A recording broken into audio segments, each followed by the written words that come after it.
Hi, welcome to student corner. இன்னைக்கு நம்ம என்ன டாபிக் டிஸ்கஸ் பண்ண போறோம்னு பார்த்தீங்கன்னா எஃப் டெஸ்ட் தான் டிஸ்கஸ் பண்ண போறோம்.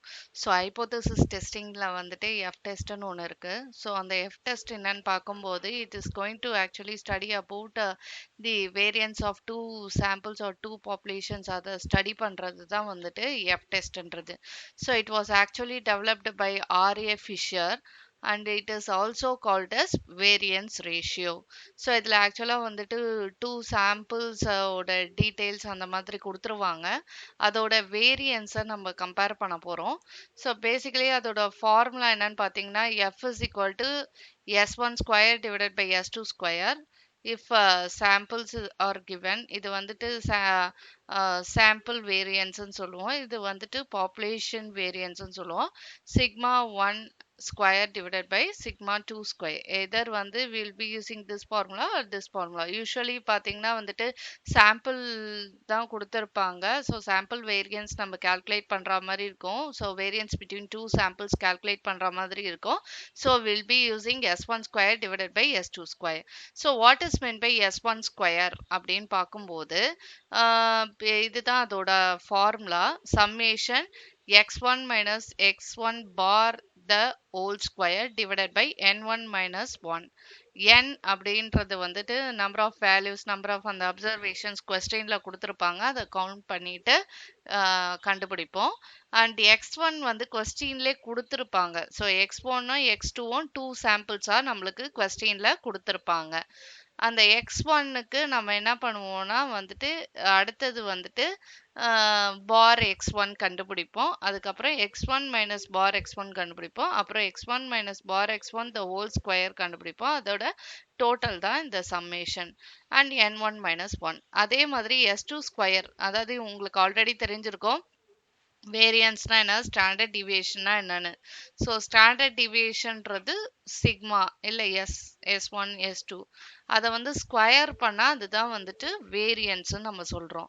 ஓகேங்களா. ஸோ S2 ஸ்கொயர் அப்படின்றத எப்படி கண்டுபிடிப்போம்னா as I said earlier ரெண்டு சாம்பிள்ஸ் x1 x2ன்னு கொடுத்துருவாங்க. ஸோ அதுதான் இந்த x2. ஸோ அதுக்கு பார் x2 கண்டுபிடிப்போம். அண்ட் தென் வந்துட்டு x2 மைனஸ் x2 அந்த பார். ஓகேங்களா. அதுக்கப்புறம் அதை ஹோல் ஸ்கொயர் பண்ணுவோம், அதை டோட்டல் பண்ணுவோம். அதுதான் இந்த numerator divided by n2 minus 1. So n2ன்றது number of values given in the sample 2. Sample 2ல கொடுத்துருக்கக்கூடிய வேல்யூஸ், எத்தனை வேல்யூஸ் கொடுத்துருக்காங்களோ அது. ஸோ நம்ம என்ன பண்ணுவோம்னு பார்த்தீங்கன்னா ஆக்சுவலி இந்த S1 square divided by S2 square பண்ணுறோம்ல, இதில் வந்துட்டு இந்த ரெண்டுத்தையும் நம்ம கால்குலேட் பண்ணுவோம். ஓகேங்களா. ஸோ இந்த ரெண்டும் கால்குலேட் பண்ணும்போது எது இதில் ஹையர் வேல்யூ வருதோ அதை தான் நம்ம நியூமரேட்டராக எடுத்துப்போம். எது லோயர் வேல்யூ வருதோ அதுதான் டினாமினேட்டராக எடுத்துப்போம். ஸோ வந்துட்டு இப்போ இந்த இதில் பார்த்தீங்கன்னா நான் S1 square divided by S2 ஸ்கொயர்னு கொடுத்துருக்கேன் எஃப் கண்டுபிடிக்கிறதுக்கு. பட் வந்து S2 வந்து அதிகமாக இருந்ததுன்னு வச்சுக்கோங்களேன், அப்போ வந்துட்டு நம்ம என்ன பண்ணுவோம்னா S2 square divided by S1 ஸ்கொயர்னு போடுவோம். ஓகேங்களா. It depends upon whether S1 is greater than S2னா S1 square divided by S2 ஸ்கொயர்னு போடுவோம்.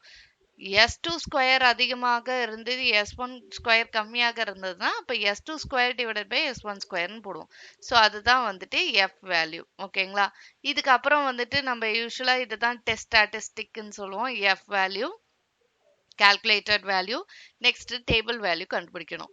ஸோ டேபிள் வேல்யூ கண்டுபிடிக்கிறதுக்கு இதுதான் அதோட degrees of freedom. So 5% level of significance இதெல்லாம் கொஸ்டின்லேயே கொடுத்துருவாங்க. 1% லெவல் ஆஃப் சிக்னிஃபிகன்ஸ் இதெல்லாம் கொஸ்டினில் கொடுப்பாங்க. கொடுக்கலன்னா நீங்கள் வந்துட்டு 5% லெவல் ஆஃப் சிக்னிஃபிகன்ஸே எடுத்து ப்ராப்ளமாக ஒர்க் அவுட் பண்ணலாம். அண்ட் டிகிரிஸ் ஆஃப் ஃப்ரீடம் என்னன்னு பார்த்தீங்கன்னா mu is equal to n1 minus 1. mu2 is equal to n2 minus 1. ஓகேங்களா. இதுதான் வந்து degrees of freedom. ஓகேங்களா. பார்த்தீங்கன்னா இதில் வந்துட்டு அகெயின் வந்து S1 கிரேட்டரா S2 கிரேட்டரா அப்படின்றதுக்கு ஏற்ற மாதிரி தான் வந்துட்டு n1 மைனஸ் 1 வியூ1ஆ n2 மைனஸ் 1 வியூ2வா நம்ம வந்துட்டு மியூ2வா எடுக்கிறோம். ஓகேங்களா. ஸோ இதுதான் டிகிரிஸ் ஆஃப் ஃப்ரீடம். இதை வச்சு தான் நம்ம டேபிள் வேல்யூ, அந்த டேபிளுக்கு இந்த மாதிரி டேபிளுக்கு போயிட்டு நம்ம என்ன பண்ணுவோம், மியூ1 இது இங்கே பார்ப்போம், மியூ2வை இந்த இடத்துல பார்ப்போம். ஓகேங்களா. இது இந்த ஹாரிசான்டல் வைஸாக இருக்குது மியூ1, இது மியூ2. ஸோ அதில் பார்ப்போம். ஸோ 1 டிகிரி 1ல வந்துட்டு 7 எவ்வளோ அந்த மாதிரி வேல்யூஸ் பார்த்து அந்த டேபிள் வேல்யூ அப்டெயின் பண்ணுவோம். ஸோ இதுதான் வந்துட்டு எஃப் டெஸ்ட். நெக்ஸ்ட் இது வந்து நம்ம கால்குலேட் பண்றது டேபிள் வேல்யூ. ஆல்ரெடி நம்ம கால்குலேட் பண்ணி வச்சிருக்கோம் பாத்தீங்கன்னா டெஸ்ட் ஸ்டாட்டிஸ்டிக், அது calculated value. So again you will be comparing calculated value and table value. If calculated value is less than table value அப்படின்னா நல் hypothesis is accepted, or else null hypothesis is rejected. More than இருந்ததுன்னா calculated value, if it is more than table value னா null hypothesis is rejected. அப்பனா alternate hypothesis accepted ன்னு அர்த்தம். So ஆக மொத்தம் F testனா என்னன்னு பார்க்கும்போது it is otherwise called as variance ratio and it was developed by R.A. Fisher. And why you are using this அப்படின்னு பார்க்கும்போது you are going to compare the variance of two samples or two populations like that. So samples கொடுத்துருவாங்க x1 x2ன்ட்டு. So அதுக்கு வந்துட்டு whether there is any difference in the அந்த sample variance அப்படின்றத வந்துட்டு you are going to study, you are going to compare the variance, population variance or sample variance. So பார்த்தீங்கன்னா இதுதான் அதோட formula. S1 square S2 ஸ்கொயர்ன்றத வந்துட்டு you going to calculate and based upon இங்கே values வர்றதுக்கு ஏற்ற மாதிரி தான் இங்கே நம்ம வந்துட்டு ஃபார்முலாவை எழுதுவோம். ஓகேங்களா?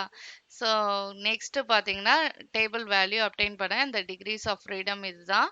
டேபிள் வேல்யூ ஃபைண்ட் அவுட் பண்ணோடனே நம்ம வந்து கன்க்ளூஷனாக அதுக்கு தகுந்த மாதிரி வந்து வில் பி ரைட்டிங். ஸோ இதுதான் வந்துட்டு எஃப் டெஸ்ட்னா என்ன அப்படின்றதுக்கான இன்ட்ரடக்ஷன் பார்ட். நெக்ஸ்ட் செஷனில் வந்துட்டு எஃப் டெஸ்ட் எப்படி கால்குலேட் பண்ணுறது அப்படின்றத நம்ம டிஸ்கஸ் பண்ணலாம்.